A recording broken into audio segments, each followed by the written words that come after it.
I want to give you an overview of what is happening in this model before we start using it. You could also think of having your own hydrological model and then plug it into your workflow for creating the accounts. So we are adjusting the code so that it is flexible enough for what we call it the hydrological engine. So if you're familiar with another model, you have SWOT modeling, or so we will clarify the requirements. So which type of input are necessary for the generation of the sheets. Now, how you get these inputs depends on the model you use. So for the moment, we have developed a simple water balance model, vertical water balance model, and it's what I'm going to talk about now. So this is a little bit the scheme of the workflow, a bit simplified. The top part we have seen before is about the land use generation. So first we need some land use maps. And then now we're going to talk about the interception calculation. So I think this component will be in the future incorporated into the water balance model, but is not yet there. So now we're going to look at this and then the water balance model, which creates a lot of outputs, and these outputs are then used to create the sheets. So this is the expression. I think we have seen it before. So it's based on leaf area index. So we need leaf area index, we need daily rainfall data, and then using a function, we can create maps of interception. That's the idea. And this is the formula. So this RD means rainy days, means how many days with rain you had in 1 month. And then the monthly precipitation, and then the leaf area index. So let's say if you have rain every day, this will have more interception. If you have a lot of rain but only in 1 day, then the interception will be limited. And of course depends on leaf area index, because it depends on how many leaves you have. So if it's a season where plants have no leaf, they can't intercept rainfall. Okay, so we have calculated now the interception. We have our land use map and other data sets like rainfall, NET, and saturated water content, and we are going to make a water balance. And this is the model, basically, we are going to run to calculate a number of fluxes which are needed to create the sheets. So that's what's going to happen. So this model, which is called soil water balance, has as main objective to estimate green and blue ET, so make the split of the total actual evapotranspiration in the two components. So the one which we call it green, or we can call it also rainfall ET, and the blue ET, which we also call incremental ET. Once we calculate this, we are also interested in knowing how much is the supply, so how much water was withdrawn to be consumed on our land, and this will be the supply will be proportional to our ET blue. So nothing is 100% efficient. So if you consume, I don't know, 50 millimeter in a month, probably more water was supplied than 50 millimeters, so 70, 80 or so. So this is a calculation based on land use. So your land use classes have an impact on that, and we have a table with consumed fractions. So every land use will consume water differently. Then this model helps us in calculating surface runoff, base flow, and percolation, which are necessary for calculation of the sheets, and does the split of the other components. So we have seen the interception, and then the model calculates transpiration and evaporation. So this is the main characteristics of the model. So this semi-hydrological model is a conceptual, spatially distributed vertical water balance.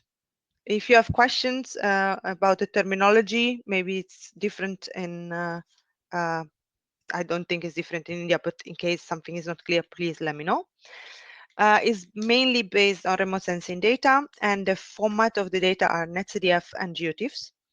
And we are trying to limit the number of calibration parameters as much as possible. So you'll see there are only a few.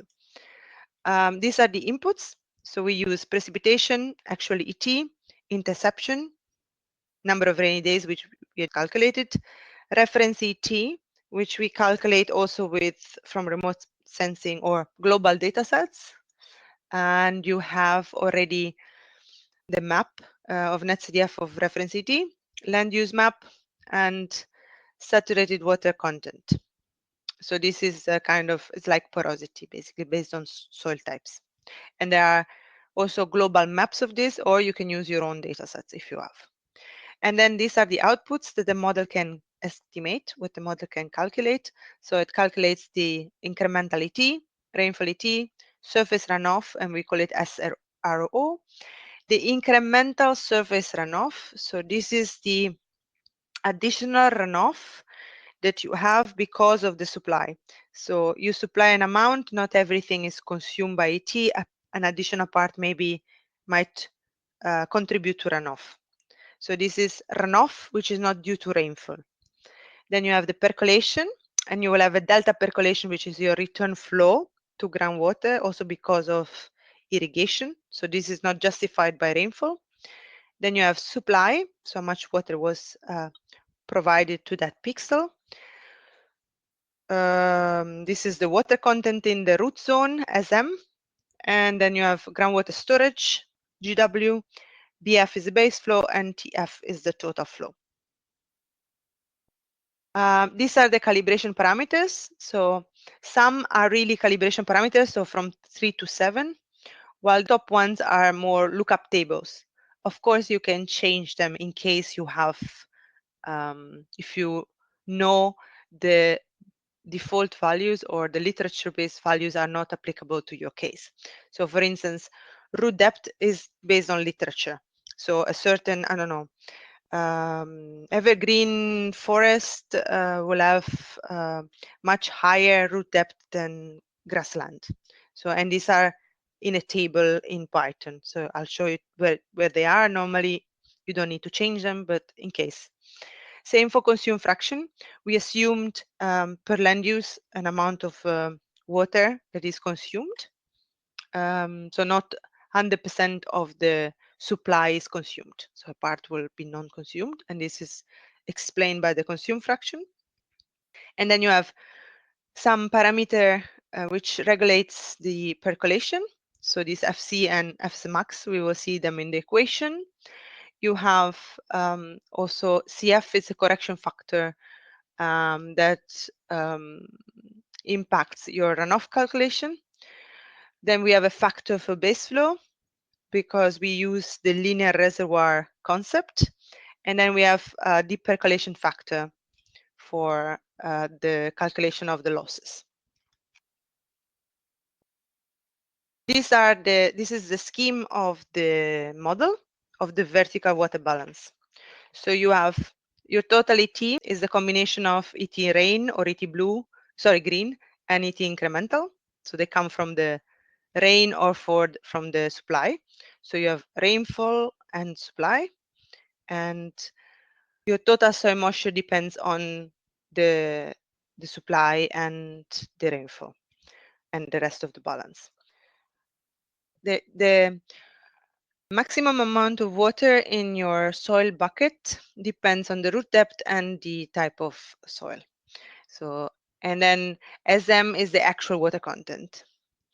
Then you have percolation, which is due to rainfall, and incremental percolation, which contributes to filling up the bucket of groundwater.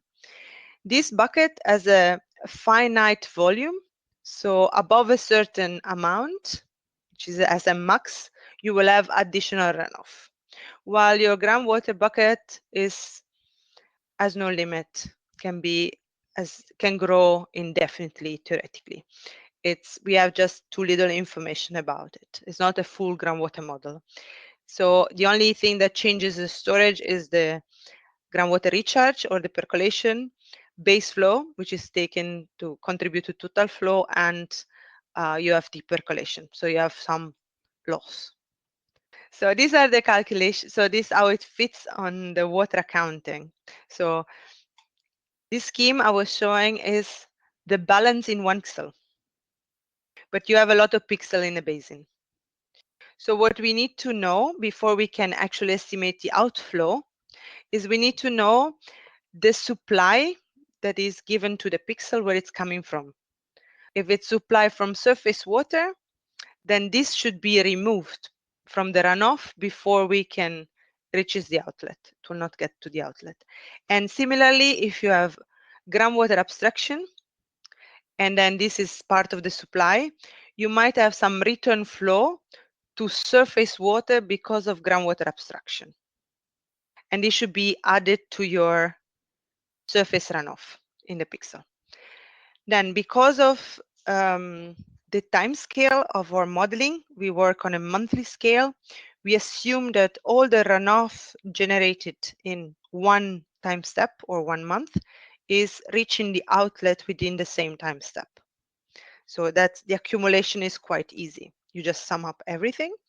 Then the other thing you need to take into account before you can actually estimate your hydrograph is if there are external inflows that then can contribute to your calculation. So if you have canal water coming in, or you have upstream part of the catchment, this will affect your runoff. So your total overland flow might be more or less than what you calculate as runoff per pixel as a sum. So it's a bit more complex. That's what I was trying to say. These are the main steps inside the model. So if you want to dig into the code and look at what is happening, you can find all these steps inside the code. So the first part is we have yearly maps of land use and a parameter table, and we can estimate yearly root depth maps. With these maps, we can estimate what is the maximum soil water content, and which is a function of root depth and saturated water content.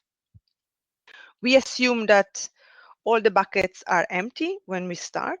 So there is soil moisture is 0 at the beginning in your root depth zone, unsaturated zone, and your groundwater reservoir is also empty. And then we estimate surface runoff using a modified version of the Soil Conservation Service formula, which is this formula. And there is where you have this F parameter. So this actually CF parameter is, I forgot the C in front. So your surface runoff due to rainfall will be 0 when rainfall is 0, or it depends on your net precipitation, the number of rainy days, and how much water was in the soil. So this is surface runoff calculations. It's kind of basic hydrology. It's not a very advanced water balance model. It's just spatially distributed using remote sensing. This formula, the Soil Conservation Service equation, where you use also the difference between saturated water content and current water, doesn't really work over water bodies, because it's always saturated. So this amount, so the root depths usually over water is assumed to be 0. So this component will be actually 0, and then you will have always the same amount of runoff. So what we do here is we make calculation based on P and ET over water bodies. That's one step. And then once we have that, we calculate the percolation using this formula. And here again, you find the calibration parameter. So it's this F percolation divided by the soil moisture at time t, and is only happening if the soil moisture is above a certain threshold. So if it was a physically based model, this could be linked, for example, to field capacity. Then we have the update, the water balance. We are balancing out the components in the unsaturated zone, and we calculate the moisture content at that time. So we add the precipitation and we remove the ET and the runoff and the percolation. And the idea is, if this balance cannot be closed because the ET is too high, and then you get a negative soil moisture, This is because there was additional supply, and that's what we want to take into account. So that's what comes next.